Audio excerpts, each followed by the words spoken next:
ማንነቴን በፍቅርህ እስርስር አድርገህ ካንተ ውጪ ሌላ ሰው እንዳላይ አርገህ አይኔንም ልቤንም ባንተ አሳርፌ ስላንተ ብቻ እንጂ ሌላ ያወራም አፌ።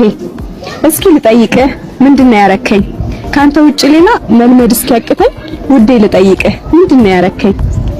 አሁንማ ጭራሽም ባሰብኝ አብሬክ ባሳለፍኩኝ ቁጥር ፍቅሬ ጨመረብኝ።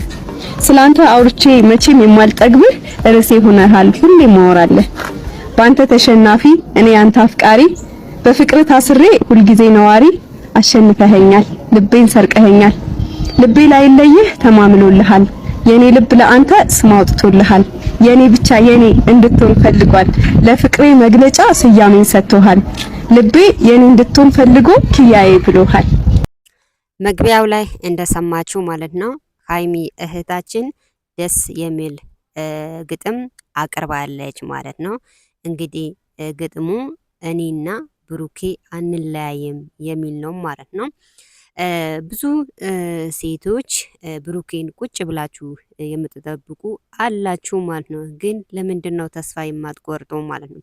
ተስፋ ቆረጡ ከሃይሚ ውጭ ወደ ውጭ ማለት ነው። እኛ ሁሌም እንላለን ተስፋ ቆረጡ፣ ሃይሚና ብሩኬ መቼም አይለያዩም ማለት ነው። ስለዚህ ተስፋ ቆረጡ፣ ሌላ ወንድ ፈልጉ። ሃይሚና ብሩኬ እንዲለያዩ አታደርጉ። ብታደርጉም ደግሞ ማንም ይሰማችሁ የለም ማለት ነው። እመኑኝ ሃይሚና ብሩኬ መቼም አይለያዩም። ጉዞ ወደፊት ናቸው ማለት ነው።